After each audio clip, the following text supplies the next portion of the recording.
Greetings, nail peoples. It is Nails Over Coffee 108, which means 2 months that I've been back with you guys. So welcome, and to everybody who's watching on replay, welcome to you as well. As always, please like, subscribe, do all the things. And if you're not able to join live, then continue the conversation, chime in the comments below, and we'll keep the conversation going. Today's Disney Cup. I've never used this one before. It was a gift. So super fun, kind of old school. I'm digging it. So that's today's Disney Cup. So today we're going to talk about mobile salon services. So, let me see where my microphone went. Okay, hopefully you guys can hear me now that I have not got my microphone dropped on the ground. Okay, so today we are going to talk about mobile salon services. One of our regular viewers mentioned in the last episode, and she reached out to me about being approached by a company and not being able to find a lot of information on them and wanting to know if they were legit and kind of what was going on. So I did what my nosy ass does, which, did some investigative research journalism. And so the company is called HereSpa. And so from what I can gather is they started out very recently. It looks like March of 2022. So in the grand world of business, especially nationwide business, that's very, very new. It looks like they started out providing mobile services only in Atlanta, Georgia, in the United States. And then based on what I can find from the history, it looks like at some point in 2022, they also branched out to Los Angeles, California. And then after LA, they get kind of quiet on their social media accounts, that kind of stuff for a while. And then it was just June 1st of 2023 that they put up an Instagram post calling for nationwide, they call them vendors because they're not just beauty. They're also like house cleaning. And I think they have one other type of thing. And they also schedule like corporate on-site services. So, if your company is going to pay to have chair massages for free for their employees, like this is the kind of company that they could contact to schedule that. So they call them vendors. And now they're nationwide. And so apparently a lot of people answered that call. They said that their website states that they are in 14,000 cities and communities across the United States. Their LinkedIn says 12,000. Their LinkedIn doesn't have very many followers. And so I feel like maybe that's just a social channel that they're not really utilizing yet. So the reason why this particular viewer reached out to me about this company is because we all know in the beauty industry that we get the scams, right? We get the message on social media or whatever that says, hey, do you have time to do this service? And how much does it cost? And then it's very much, I'm going to have my friend, colleague, partner, whatever, reach out to you and what's your PayPal? Where can we send the money? We all recognize those because they come through. They're very scammy. And unfortunately, I think for this company, HereSpa, I'll explain how the whole market how their market works. But when they're reaching out to artists or vendors, as they call them, they sound very scammy like that. And I think that's going to be a problem unless they fix it. But they do appear to fix some things. So basically what happens is a customer goes to the HereSpa website. It's HereSpa.com, and they either let it use their location or they enter their zip code, and then a list of possible services comes up, menu type thing. It might say massage services, hair services, nail services. Mm,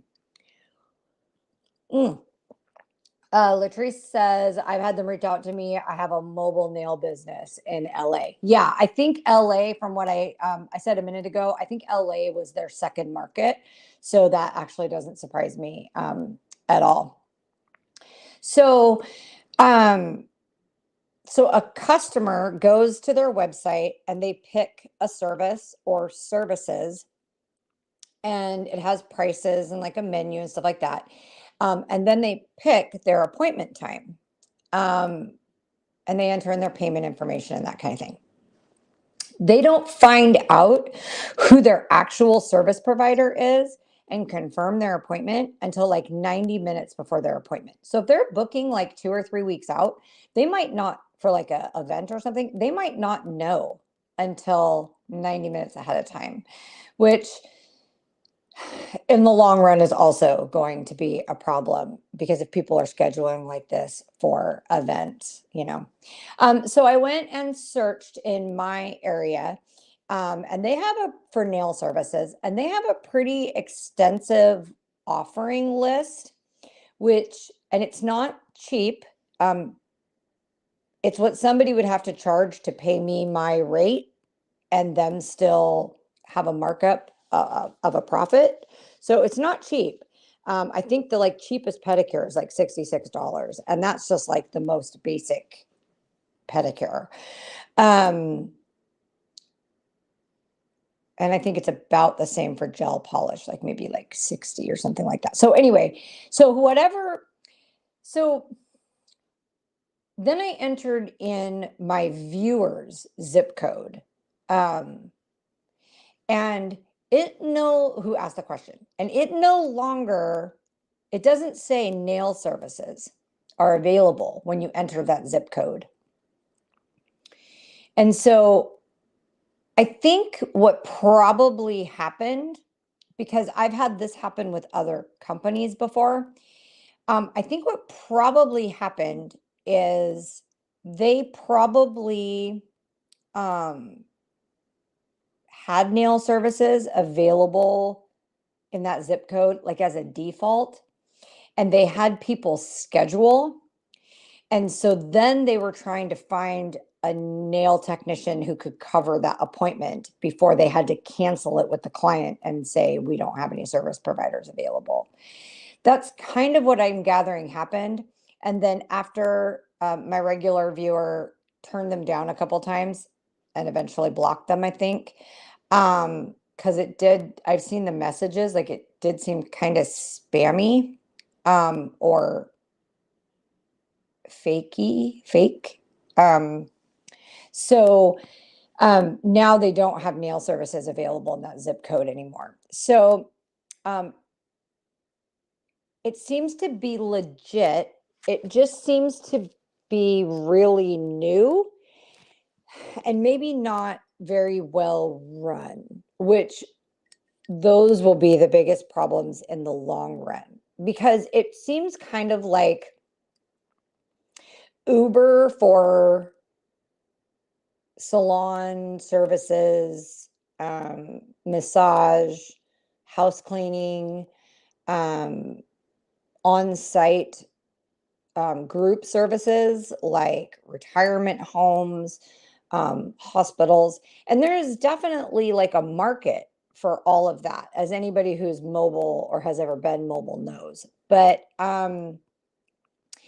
they're gonna have to like straighten their shit out. Like they're gonna have to they're going to have to use a little bit of technology, and their database that has the zip codes of all of their vendors is going to have to be merged with their database that they're using for their customers, so that the zip codes that they don't have any vendors available in, or within like a 5-mile radius or whatever, or market area, like they're going to have to do some parameters in their database and mesh that up so that they don't have to be canceling people's appointments because they don't have any service providers in that area. Those areas should never be able to book that particular service in the first place. If they have to keep canceling people, that's going to be really bad for their business model. But that being said, unless they can develop a bigger market of vendors, I don't know how this is sustainable. So Latrice says, from a professional side, they do book services first, then try to find service providers. I don't think they have set professionals on their team. Well, apparently they do now, because at the bottom of their page, there is a link to apply to be a vendor, which I'm considering doing for a couple reasons. One, because I can be mobile, I have a full mobile setup. And for two, because I'm kind of curious, like how it works. Like if I enter in my prices, but then they also have a vendor portal that when you tap that, it gives you like a login screen.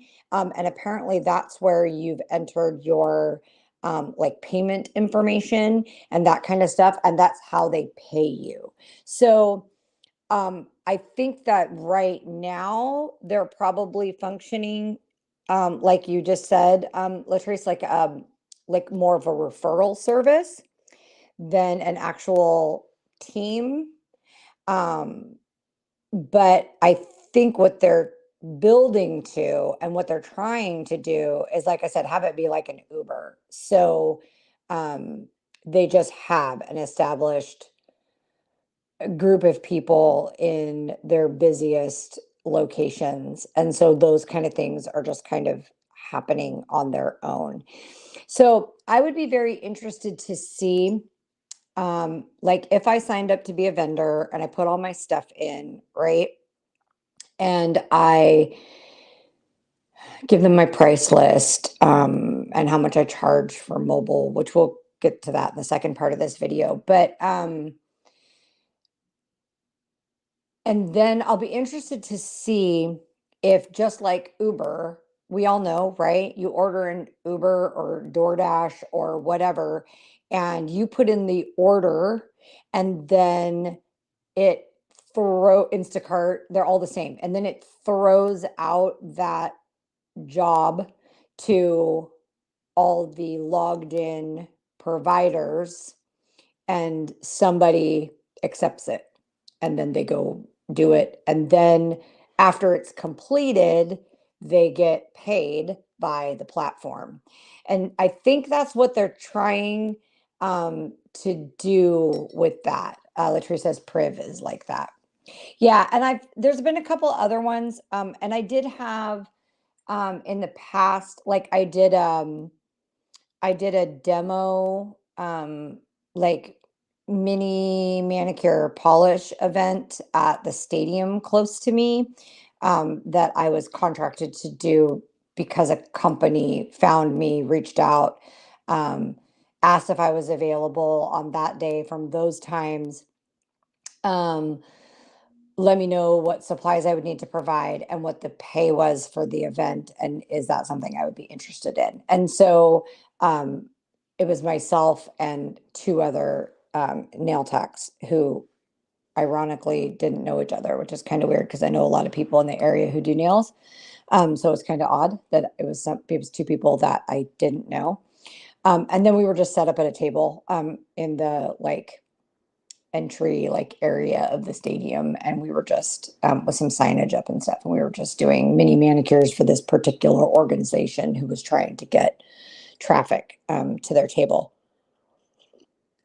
which is not a bad promotional strategy. You know, if your target market is women and you want to pin them down long enough to for them to be able to discover what your company is all about, then it's actually not a bad marketing strategy. Um, so that's, I think, the deal with HereSpa is they're just really, really new. I mean, a company that's been trying to really do this since like June of this year. I mean, that's like 5 months. I mean, even if they cut their teeth in Atlanta and then moved on to Los Angeles, and now they're trying to be like everywhere nationwide. Like I said, very platform referral Ubery. Um, they're really, really new. I mean, 5 months is nothing in a startup like that. So, um, unless they can figure out a way to make their technology mesh better with their available providers and to automate some of the process more, um, and that when they do need to reach out to providers in an area that they are trying to find coverage for, they come across as less spammy. And that's a tough one, right? Because as we're really kind of used to that as professionals. And so I feel like maybe they're going to have to search in a market area that they need vendors for. And then they're going to have to first contact, cold call, um, those people. And they're going to have to be very clear from the outset. They're going to have to be very, hi, my name is Michelle from the website HereSpa.com. We are a nationwide referral service for nail services. And we're trying to find vendors in your area. We formulate our pricing based on a markup from your pricing as a vendor. And we're growing quickly. So if you could return our call at 555, blah, blah, blah, blah, blah, blah, blah.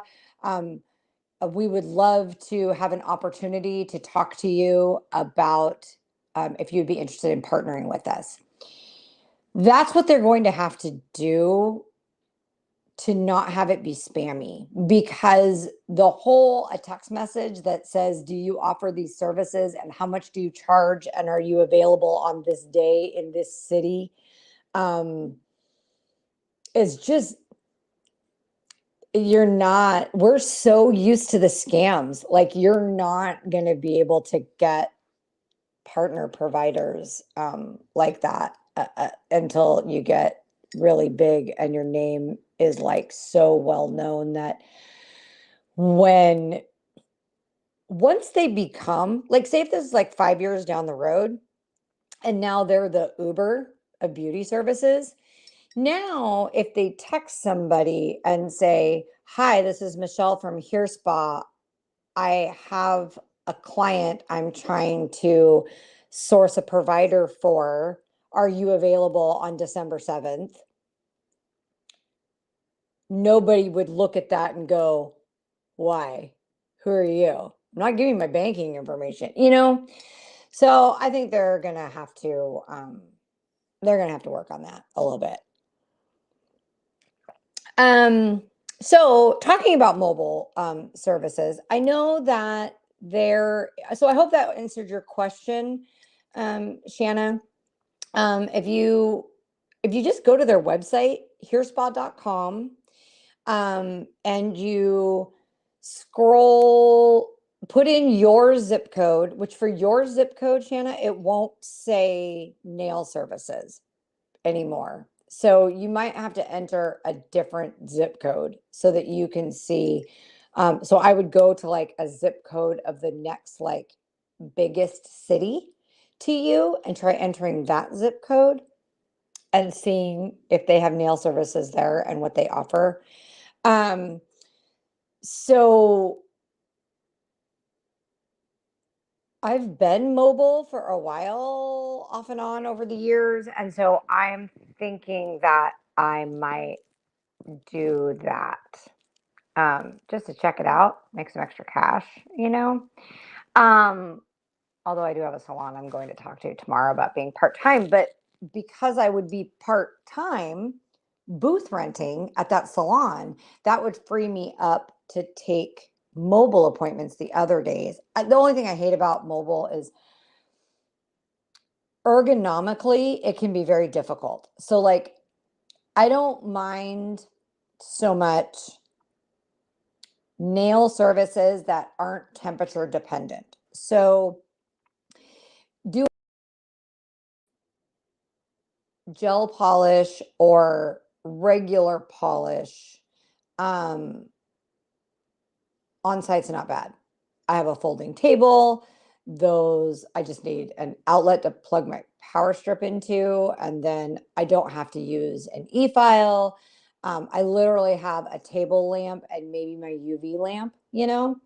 Um, the products are fairly limited in those examples, you know? So I don't really mind mobile manicure services.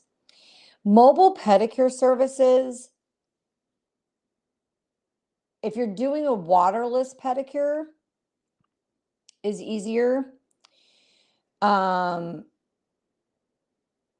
if you can inquire ahead of time if the client has like a recliner type chair where you can carry like a folding stool and you can throw a sheet over their recliner and lay them back so that you're sitting on the stool and their feet are kind of, it's still a little too low. You still end up kind of hunching over a little bit, but it's not terrible.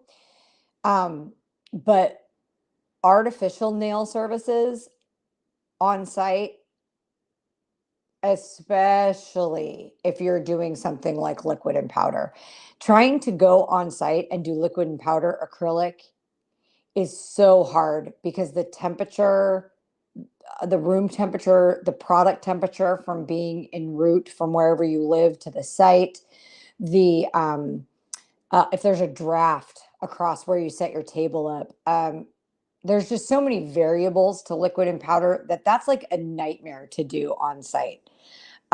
It requires so many products. It requires an e-file. It creates dust and makes a mess. There's a smell and ventilation issue. But even that, like soft gel enhancements or hard gel enhancements, um, that means you also have to bring along a light. You have to make sure there isn't a bunch of dust and crap floating in the air of wherever you are. Um, you and again, it's somewhat temperature sensitive, you know.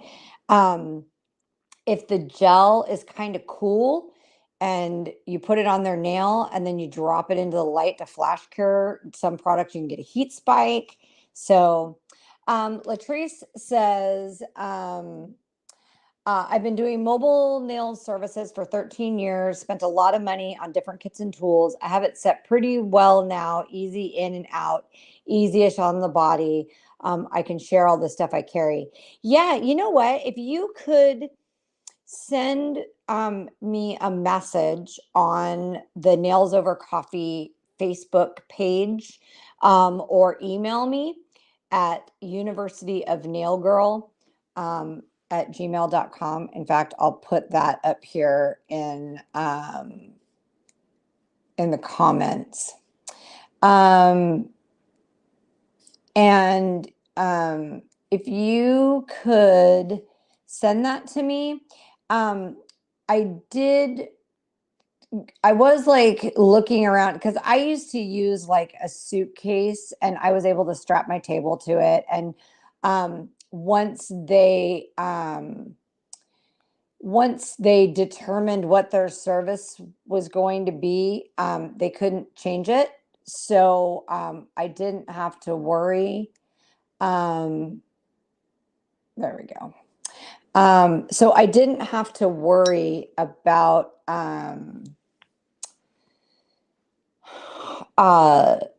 not having the right things and having to carry too much. Like I knew exactly what services I was going in for, and I got it down pretty good.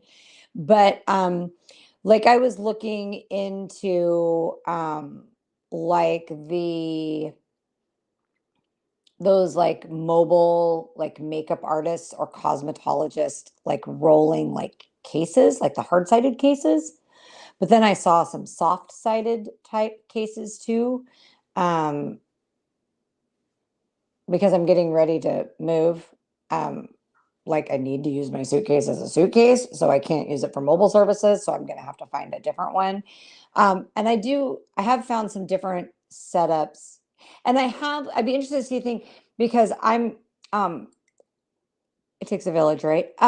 Because I'm thinking as I'm formulating my product line and what I'm going to do, I was thinking about sourcing wholesale, basically like a mobile salon in a box kind of kit um, to help people who want to do mobile services. Because I think since COVID, people have gotten really used to having people come to having services done at home, having food delivered at home, having groceries delivered at home. Like I feel like people were really excited about being lockdown ending and be able to get back out into the world. But I think people also got a little used to not having to go out in the world if they didn't want to, that it's a choice, and the convenience of those services. I mean, I worked in a grocery store. I live literally 3/4 of a mile from one grocery store and a mile from another grocery store of the same company. And I don't know how many times I order Instacart or DoorDash or whatever because I can. And it's more expensive, but time is money. And if I can more than earn that money by not interrupting myself for that hour, hour and a half to go do the thing, then it's worth it to me. And so I think that like mobile and in-home services is going to continue to grow. And so like the HereSpa thing, um, I don't know that they're going to be the ones, but I think that they're on the leading edge of something that's going to continue to grow. And like I said, you've been doing mobile nail services for 13 years and in a big metropolitan area like New York, LA, Chicago, Miami, stuff like that. It's a very different thing than trying to offer it in every like podunk, Pleasantville, whatever. I mean, I'm in Tacoma, well, near Tacoma, Washington.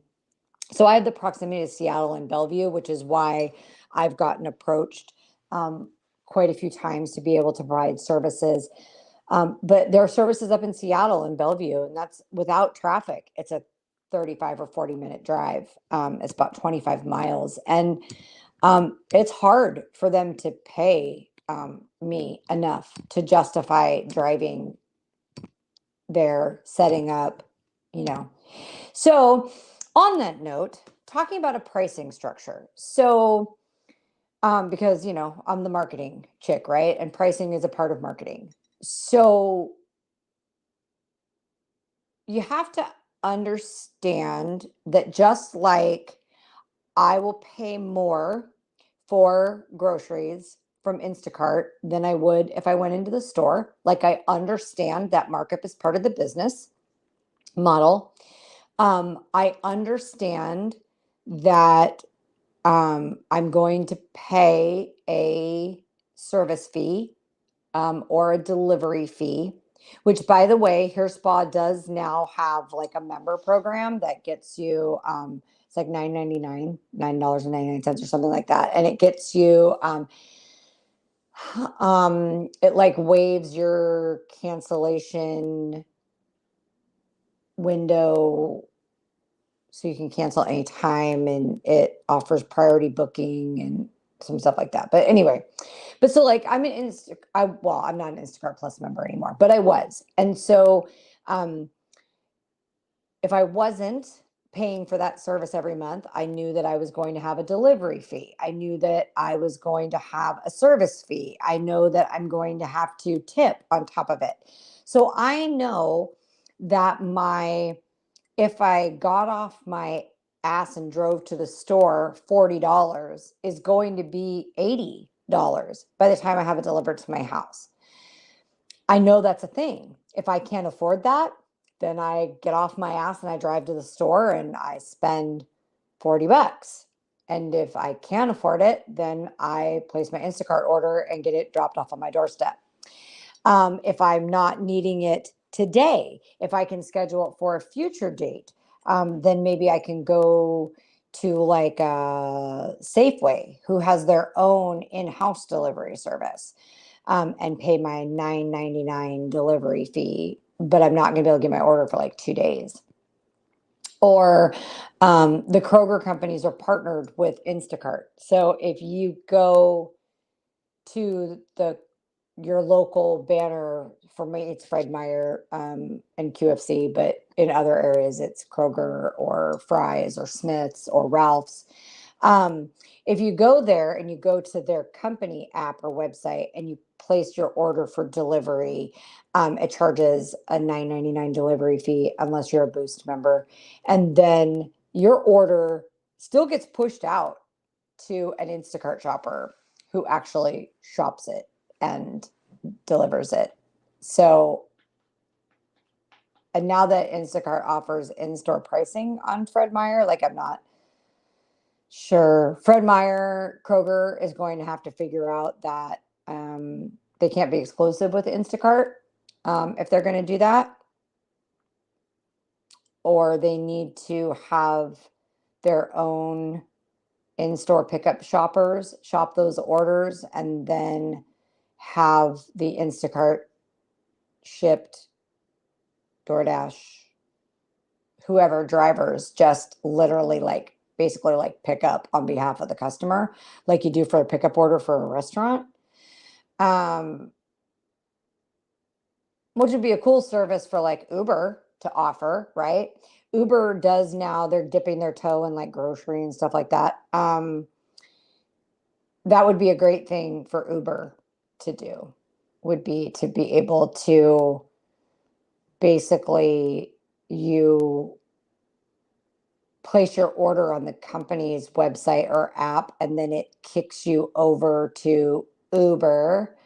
Hi, Erin, my former client, friend, co-student, whatever, alum, Erin, it's on here, and she says she misses me because she moved away. So she's listening just so she can hear my voice.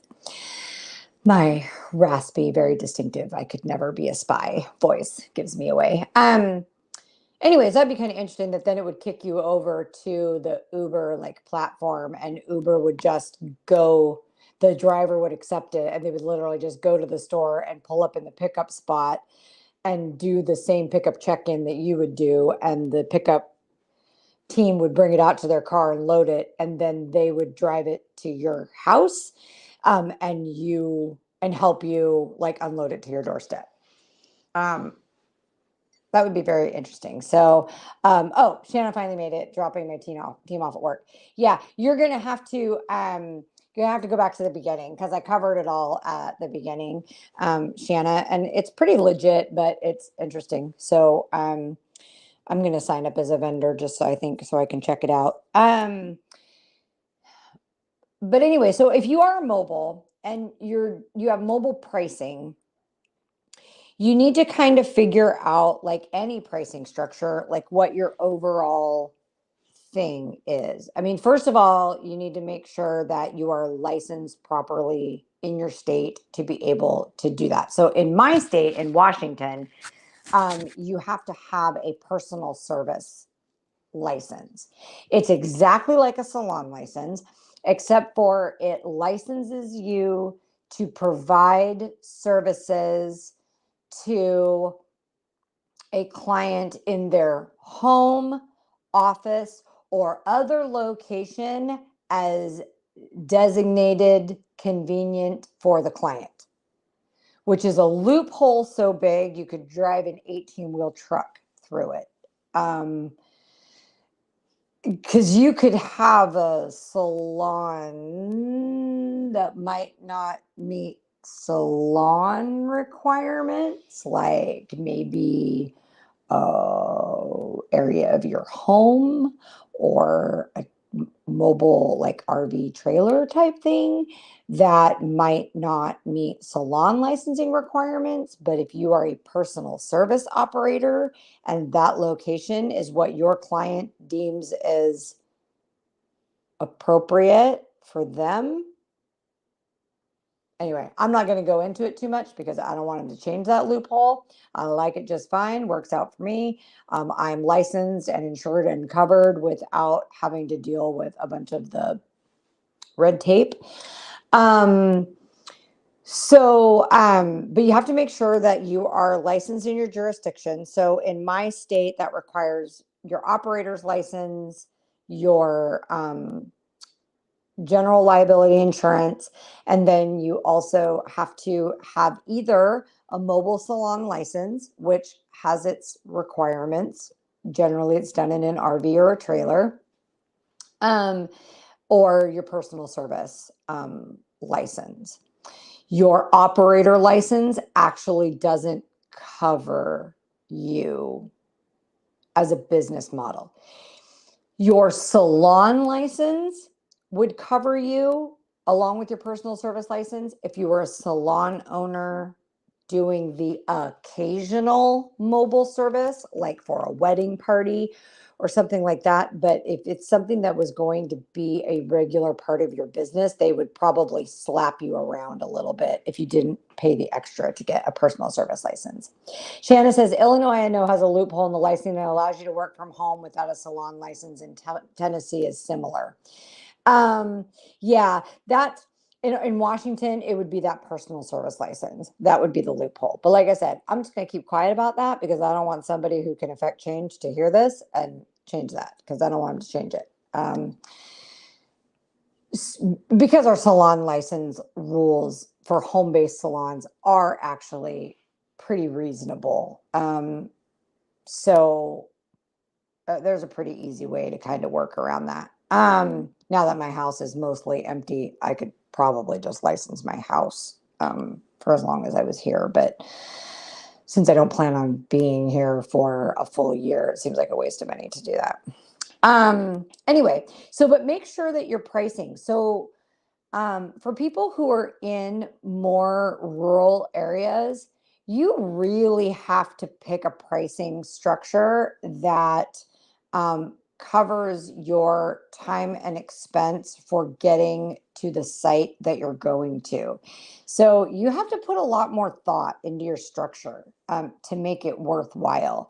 If you're in a rural area where houses are more like far apart, or small towns that are spread out more, those kind of things, and it's going to be 10, 15, 20 miles to get to somebody, and then 20 miles back to your house, or 15 miles to your next client after them, if you're able to arrange it like that.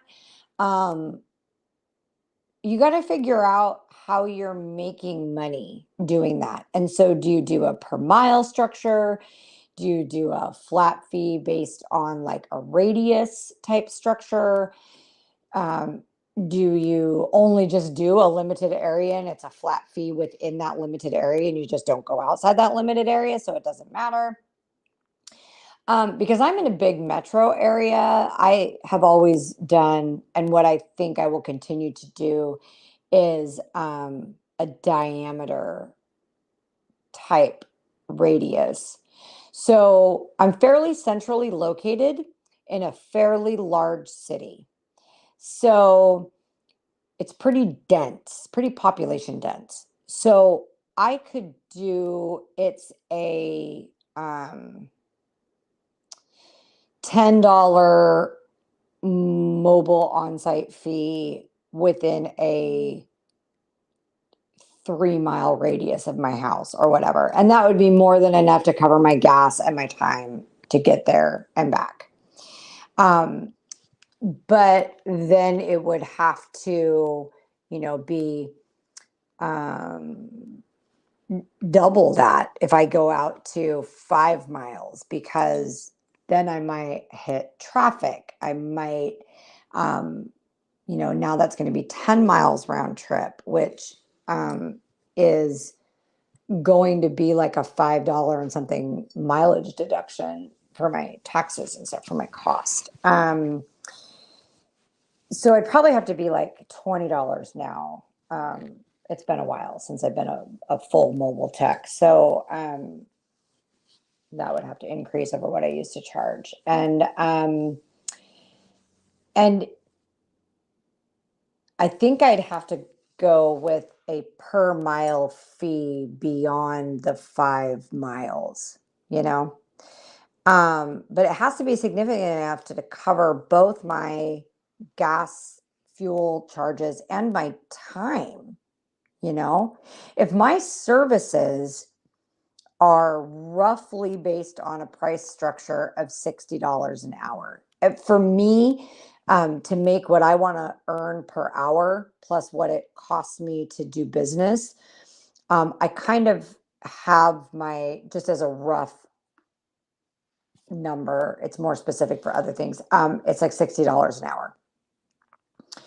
So if I'm doing a half an hour service, it's a $30 service, right? Or whatever. So a 15-minute polish change is $15, that kind of thing, based on that kind of amount. And so if it's going to take me a half an hour to get to where I'm going and a half an hour to get back, then I'm losing $60 over what I could make sitting in a salon and taking an extra client in that time. But I also don't have the materials cost and overhead. It's just my wage part of it. So I just have to make sure at a minimum that's getting covered. So yeah, I got to redo mine. But when you're doing yours, make sure that everything is covered. So like Shanna says, rural areas is more drive time. When I did city, especially inner city, I would charge for a parking fee, or they could give me their parking pass. Right. So yeah, there's something to be said for if you're going to go do an event, they either need to, or a place that has paid parking, when you quote them out. So like when I quote out like on-site wedding services, I find out where the venue is, what the day of the week it is, how many services there are, what time is going to be there, that kind of thing. And then I quote based on, I'm doing X number of these services from this time to this time. That's this much money. This is my travel fee. This is my on-site fee. This is an other fee, which is parking is $20 a day. So I'm going to charge them that $20. I'm not paying for that out of my bottom line. They're the ones who want me to come on site to do their wedding nails the day of the event. So along with the hair people and all that. So they're going to have to pay for my parking. So I put all of that like in my bid and contract. And then for me, when I'm doing a big thing like that, where I'm booking out a whole day to be on site, to travel somewhere like that, I require a 50% deposit for the total of the day. So if it's going to be, because I'd spent enough time dealing with trying to get payment from all the different people, and I'm not doing that. They can split the tab and send money around amongst themselves with Venmo or PayPal or whatever. Like, I'm not dealing with that. So say it's going to be $500 in services. They have to pay $250 at the time of the booking. And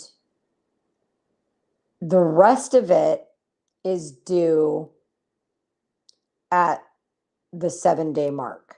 So if I'm supposed to be there on Saturday the 21st, then on Saturday the 14th, they have to pay me the other $250 or it's canceled and they forfeit the first $250. I'm not playing around. I reserve that time for them. If they cancel their services after the $250 booking fee is paid, but before that 7-day window where they're going to forfeit that $250, then they only get 50% of the 50% back. That's the fee for me holding that time for them. So it's hard to explain in abstract, like when I'm talking to you guys. It's really clearly outlined on the proposal. It says, this is your itemized list. This is the total. Your total is $500. Due today is $250, 50% in parentheses. Due on December 14th is 50%, $250. If canceled before December 13th, a non-refundable fee of 50% of your deposit will be held, is forfeited. So your refund, if canceled prior to December 13th, is $125. After December 14th, there's no refund for your cancellation. So on December 14th for December 21st service, if on December 16th, so say you pay the other $250, so now I've gotten all $500 and it is December 16th and your service day was the 21st. If you call me up on the 16th and cancel the whole thing, you don't get a refund. I reserved that whole day for you and your wedding party. I may have already purchased supplies for a particular thing that you needed, that we discussed in your consult, or your trial or whatever. Now, that being said, I have had extenuating circumstances where somebody has canceled on me 2 days ahead because the wedding was called off because somebody was cheating. And so in that particular instance, I have refunded what they paid at the cancellation date. So what they would have paid if they'd have canceled a week ahead of time.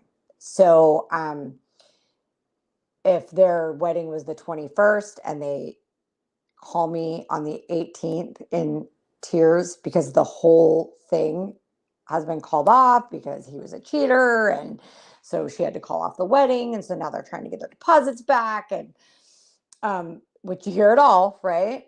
Then I have said, okay, if you would have canceled on the 13th, you would have gotten a $250 refund. So I'll just do the $250 refund. And then we'll just treat it like you canceled it on the 13th. Or the $125, I'll refund your deposit.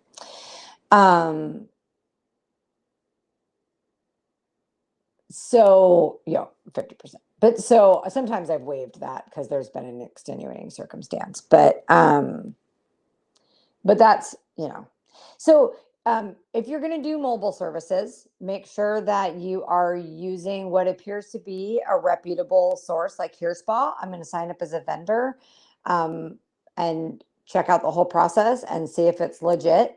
Um, that being said, when I drove for Uber, I also drove for Lyft at the same time. If there's other mobile salon platforms like that that are available in my area, might sign up for them too. Let's see how viable of a business this can be.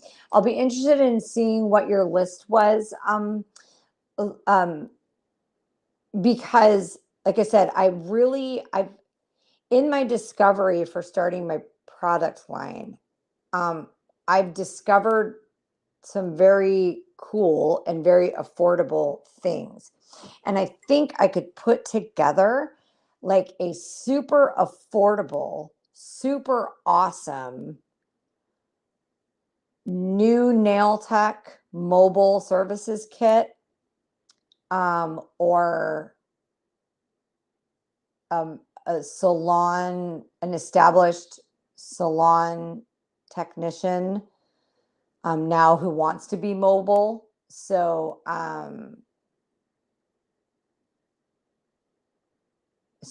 That whole like mobile salon in a box kind of thing.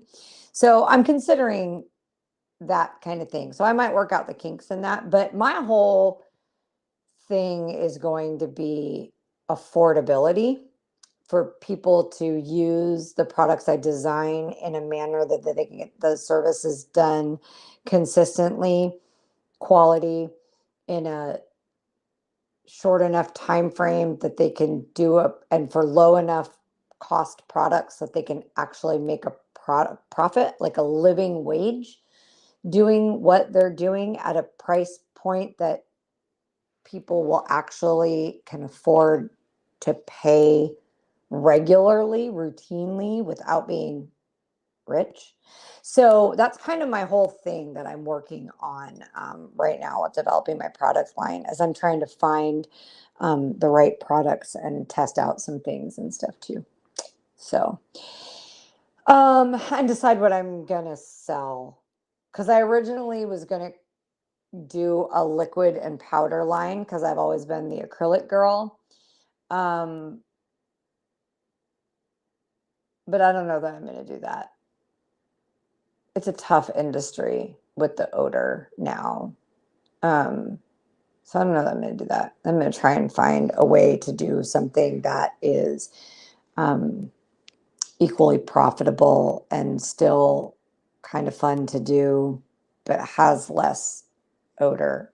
And as I talked about at the top of the hour, has less variation for mobile services too. I feel like it's really hard to do liquid and powder mobile unless you can carry around the equivalent of a spray tanning tent with you and put you and your client in a box. And then even then you would have to have some crazy ventilation system.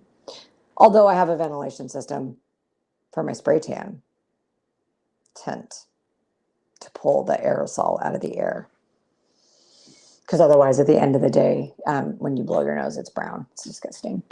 Shannon says she made bank doing mobile during COVID in the Chicago area. Yeah, if I wouldn't have been working in a grocery store, I've done acrylic mobile for 20 years. So it absolutely can be done. I have done it all the time. I do it now.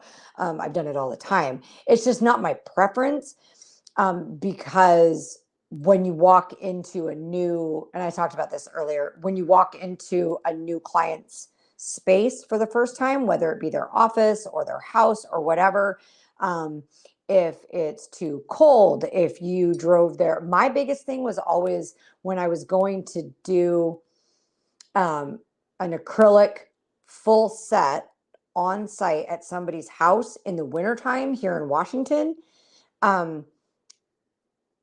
Even if I kept my product in the car cab with me, packed in its bag, it went straight from my house to my car to my whatever. When I got to the person's house, my liquid was always too cold. And so I had to put it in like a cup of warm water to warm it up. My primer would freeze. almost immediately because it was an acid primer. So here I have a bottle of acid primer in my pocket, which is so not safe. Ask me about acid burn. From that was awesome. Just to get it to unfreeze.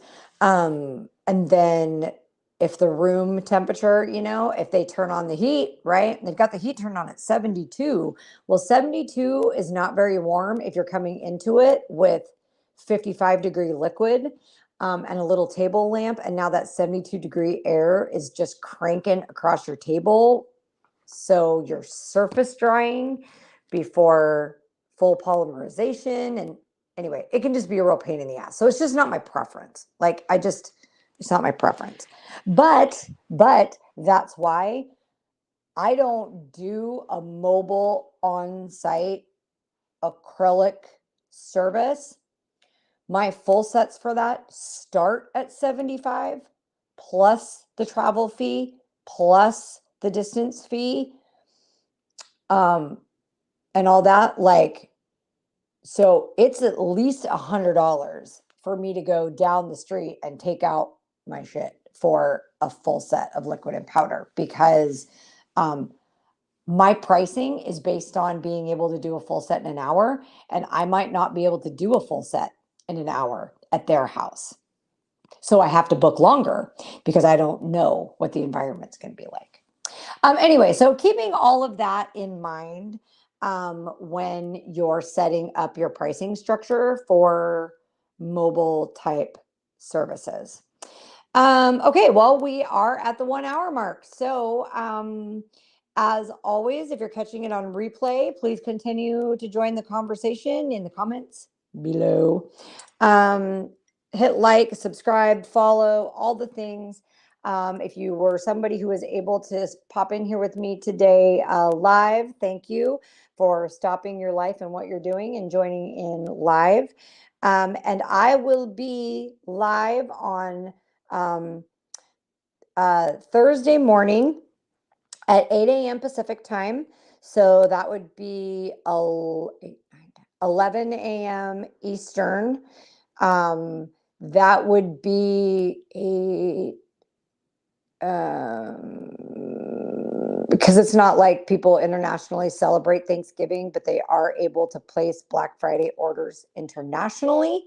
So, so people might want to tune in. And so I believe right now the UK is 8 hours ahead. So that would be 4 in the afternoon. It would be 5 in Rome. It'll be like the middle of the night. Sorry about that. Over in Australia and New Zealand. So I will be live on Thursday morning with the rundown of all of what I've been able to find of the Black Friday nail sales. I've been getting some comments on the groups and stuff. I have those posted in. If you have a regular manufacturer that you use and you know they're having a Black Friday sale, please, or a distributor you really like and want to support, please send the information about their sale, a web link, an email, whatever, forwarded to my Nails Over Coffee email address, which right now is universityofnailgirl@gmail.com. It's already listed further up in the comments from this stream. So here, in fact, I'll just go ahead and pop it up into, let me do this other thing. Oh, and so, yeah, here's the thing I want to make sure that I always get up there, which is please like and subscribe. Please send any Black Friday nail sale information that you might have run across to my email address, universityofnailgirl@gmail.com. And I will get them in the broadcast. So I will be live on Thursday morning to do the nail sale rundown. It returns valiantly. It returns valiantly. So make sure to join and hang out. There we go. There's my email address for you to send things to. All right. So as always, thank you for joining. I will see you Thursday morning. I will see you next Monday at noon. And thanks a whole bunch. And do all the things. Have a great few days. Bye.